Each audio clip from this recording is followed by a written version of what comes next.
Final ആർഗ്യുമെന്റിലേക്ക് വീണ്ടും. ഇടത് ചിന്തകനും എഴുത്തുകാരനുമായ KN കുഞ്ഞഹമ്മദിനെ DYFI പരിപാടിയിൽ പങ്കെടുപ്പിക്കുന്നതിനെതിരെ CPM വാട്സാപ്പ് ഗ്രൂപ്പുകളിൽ വന്ന വിമർശനം വലിയ ചർച്ചയാവുകയാണ്. ഇയാളൊക്കെ തിരിഞ്ഞുകൊത്തും എന്നാണ് CPM വാട്സാപ്പ് ഗ്രൂപ്പുകളിൽ വാദങ്ങളായി ഉയർന്നത്. ഈ സന്ദേശങ്ങളുടെ സ്ക്രീൻഷോട്ട് തൻ്റെ ഫേസ്ബുക്കിലൂടെ പങ്കുവെച്ച KN ജനാധിപത്യത്തിൻ്റെ അകത്തളങ്ങളിലും RSS കളി തുടങ്ങുന്നുവോ എന്ന് ചോദിച്ചുകൊണ്ട് തൻ്റെ അതൃപ്തിയും വിമർശനവും പരസ്യമാക്കുകയാണ്. അജിം സർ, എന്തിനാണ് KNനെ ഭയപ്പെടുന്നത് CPM? CPM അല്ല ഭയപ്പെടുന്നത്, ആ പാർട്ടി അങ്ങനെ ഭയപ്പെടുന്നില്ല. പക്ഷേ പാർട്ടിയിലെ ഒരു വിഭാഗം സഖാക്കൾ ഭയപ്പെടുന്നുണ്ട്. അതിന് ആ സഖാക്കളെയും കുറ്റം പറഞ്ഞിട്ട് കാര്യമില്ല. അതിൻ്റെ കാരണം KNനോടുള്ള പാർട്ടിക്കകത്തുള്ള വിപ്രതിപത്തിക്ക് തുടക്കം VS അച്യുതാനന്ദൻ്റെ കാലത്താണ്. ആ സമയത്ത് പ്രത്യേകിച്ചും ഗുജറാത്ത് കലാപാനന്തരം പാർട്ടിക്കകത്ത് പാർട്ടി ഇൻ്റലക്ച്വൽസ് എന്ന് പറയാവുന്ന കുറേയധികം ആളുകൾ, അതിൽ KN കുഞ്ഞഹമ്മദുണ്ട്, PK പോക്കറുണ്ട്, അങ്ങനെ കുറേയധികം ആളുകൾ സ്വത്വവാദത്തിലൂന്നിയ രാഷ്ട്രീയം പറയുന്നു എന്നുള്ളതായിരുന്നു പാർട്ടിയിലെ ഒരു വിഭാഗം. അത് പ്രത്യേകിച്ചും VS അച്യുതാനന്ദനെ പിന്തുണയ്ക്കുന്ന ആളുകളായിരുന്നു ആ വിവാദം ഉയർത്തിയത്. അതായത് ഇരകളുടെ മാനിഫെസ്റ്റോ എന്ന KN കുഞ്ഞഹമ്മദിൻ്റെ വളരെ പ്രശസ്തമായൊരു പുസ്തകം. അത് ഗുജറാത്ത് കലാപത്തോടുള്ള ഏറ്റവും സർഗാത്മകമായ ഒരു പ്രതികരണമാണ് ആ പുസ്തകം. അപ്പോൾ അതുമാത്രമല്ലാതെ തുടർന്ന് അദ്ദേഹം നടത്തിയിട്ടുള്ള അത് എഴുതിയിട്ടുള്ള ലേഖനങ്ങൾ, അദ്ദേഹം കൊടുത്തിട്ടുള്ള അഭിമുഖങ്ങളിലെല്ലാം എന്താണ് ഇരകളുടെ മാനിഫെസ്റ്റോ എന്ന് അദ്ദേഹം വിശദീകരിക്കുന്നുണ്ട്.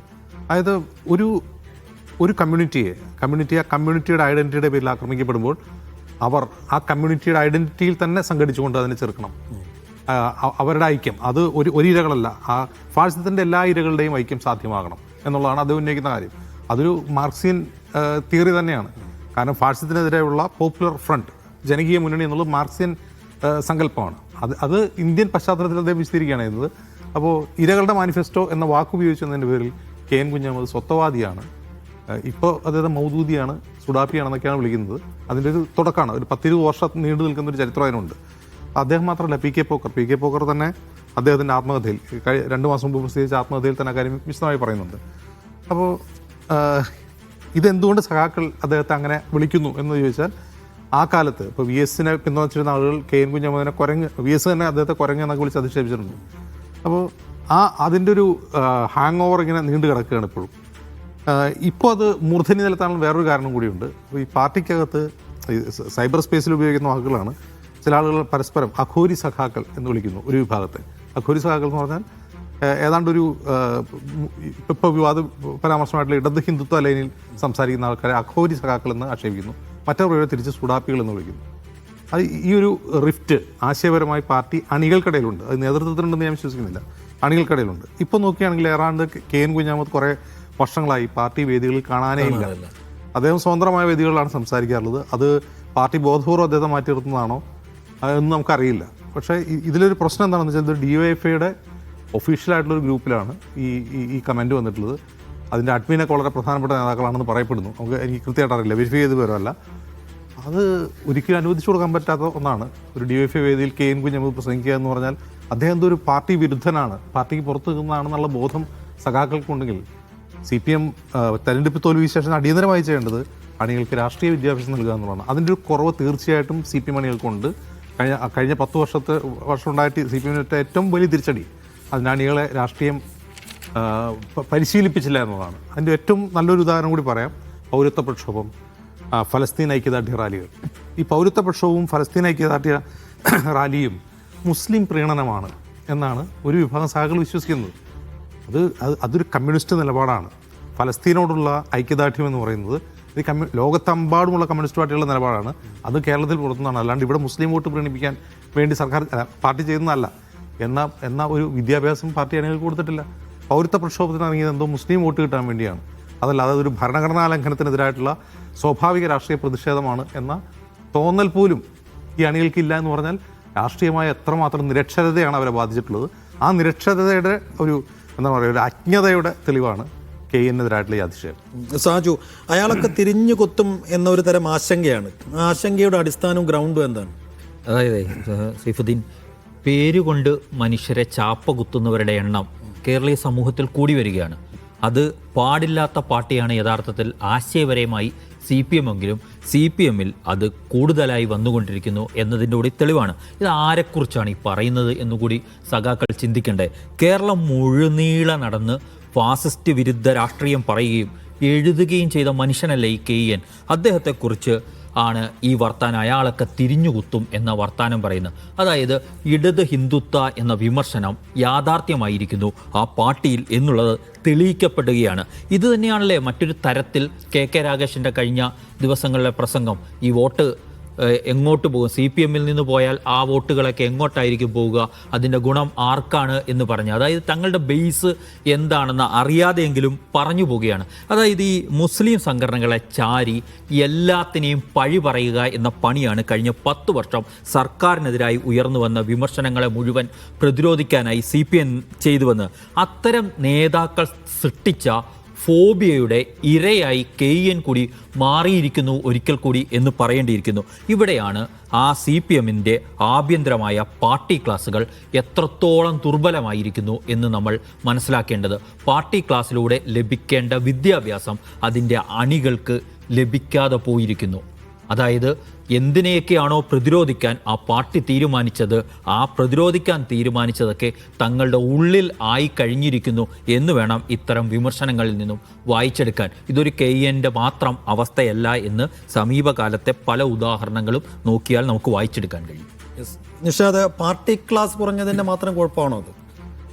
അതൊരു പ്രധാനപ്പെട്ട പ്രശ്നമാണ്. നമ്മൾ ഏതാണ് പാർട്ടിയെന്നും നമ്മുടെ പരിപാടിയും ഭരണഘടനയും എന്താണ് എന്ന് മനസ്സിലാക്കാതെ നമ്മളൊരു ഭരണകൂട സംവിധാനമാണ്, ആ ഭരണകൂടത്തെ നിലനിർത്തലും ആ ഭരണകൂടത്തിൻ്റെ കൂടെ നിൽക്കുന്നവരെ മാത്രം ആദരിക്കലും അംഗീകരിക്കലും മാത്രമാണ് നമ്മുടെ രാഷ്ട്രീയം എന്ന് മനസ്സിലാക്കിയതിൻ്റെ പ്രശ്നമുണ്ട്. അപ്പോൾ അതിൽ തന്നെ ഒരു പ്രധാനപ്പെട്ട എന്താണ് ഇവരുടെ കൺസേൺ എന്ന് പറയുന്നത്, പ്രശ്നം എന്താണ്, KNനോടുള്ള ഇവരുടെ പ്രശ്നം എന്താണ്? ആ പ്രശ്നം ചോദിച്ചാൽ നമ്മുടെ സർക്കാർ പ്രശ്നത്തിൽ വന്നപ്പോഴൊന്നും KN വന്ന് സപ്പോർട്ട് ചെയ്തിട്ടില്ലല്ലോ എന്നാണ്. അതായത് കഴിഞ്ഞ 5 വർഷക്കാലത്തെ പിണറായി വിജയൻ സർക്കാരിൻ്റെ പ്രതിസന്ധി ഘട്ടങ്ങളിൽ അതിനെ സപ്പോർട്ട് ചെയ്യാത്തവരൊന്നും കമ്മ്യൂണിസ്റ്റുകളല്ല, ലെഫ്റ്റിസ്റ്റുകളല്ല, സാമൂഹിക പ്രതിബദ്ധതയുള്ളവരല്ല, അവർ ഇടതുപക്ഷമല്ല എന്ന് മനസ്സിലാക്കുകയാണ് ഇവർ. ഇവരുടെ മനസ്സിലാക്കൽ എന്താണ്? നിങ്ങൾ കമ്മ്യൂണിസ്റ്റ് ആണോ, നിങ്ങൾ ലെഫ്റ്റ് ആണോ, ആണെങ്കിൽ പിണറായി വിജയൻ സർക്കാരിനെയും അതിൻ്റെ എല്ലാ നയങ്ങളെയും നിങ്ങൾ പിന്തുണച്ചോണം. പിണറായി വിജയൻ സർക്കാർ കേരളയിൽ കൊണ്ടുവരാൻ തീരുമാനിക്കുന്നു. എല്ലാവരുടെയും വീട്ടിൽ ആരോടും ചോദിക്കാതെ പോയി മഞ്ഞ കുത്തിയിട്ട് ആ ലാൻഡ് ഫ്രീസ് ചെയ്യുന്നു. നിങ്ങളൊരു സാംസ്കാരിക നായകൻ നിലയ്ക്ക് നിങ്ങൾ വേണമെങ്കിൽ അതിനെ പിന്തുണച്ചോണം. ആ അട്രോസിറ്റിയെ അല്ലെങ്കിൽ ആ സർക്കാരിൻ്റെ ഒരു സമഗ്രാധിപത്യ സ്വഭാവത്തെ നിങ്ങൾ പിന്തുണച്ചില്ലേ, നിങ്ങളുടെ പേര് നോക്കിയിട്ട് നിങ്ങളെ ജമാഅത്തെ ഇസ്ലാമിയോ നിങ്ങളെ സുഡാപ്പിയോ മൗദൂദിയോ എന്തോ ആക്കി കളയും. അങ്ങനെ ആക്കാൻ കഴിയും എന്നതാണ് അവർ മനസ്സിലാക്കിയിട്ടുള്ള പാഠം. അതാരുടെ പരാജയമാണ്? പാർട്ടിയുടെ പരാജയമാണ്. നേരത്തെ സാജു പറഞ്ഞില്ലേ, ഇന്ന് ഇന്ത്യയിൽ ഈ കേരളത്തിൽ ഫാസിസം എന്ന് പറയുന്ന പരിപാടി എന്താണ്, അതിൻ്റെ ചരിത്ര വഴികൾ എന്താണ്, ഇന്ത്യയിൽ എങ്ങനെയാണ് ഫാസിസം നിർവഹിക്കപ്പെടുന്നത്, ഭരണകൂടം എന്തുമാത്രം അതിൻ്റെ പാർട്ടായിട്ട് മാറുന്നു എന്ന് വളരെ തിയറിറ്റിക്കലി കേരളത്തോട് സംസാരിച്ചുകൊണ്ടിരിക്കുന്ന ഒരു മനുഷ്യൻ, കേരളം മുഴുവൻ നടന്ന് അതിനെക്കുറിച്ച് പ്രസംഗിച്ചുകൊണ്ടിരിക്കുന്ന മനുഷ്യൻ, അതിനെ എങ്ങനെയാണ് ഒരു ഇടതുപക്ഷ ഐഡിയോളജിക്ക് തടുക്കാൻ പ്രതിരോധിക്കാൻ കഴിയുന്നത് എന്ന മാർഗദർശിത്വം നൽകുന്ന ഒരാൾ, അയാളെ വേണ്ടെന്ന്. അതിന് കാരണം എന്താണ്? നമ്മുടെ സർക്കാരിനെ പിന്തുണച്ചിട്ടില്ല.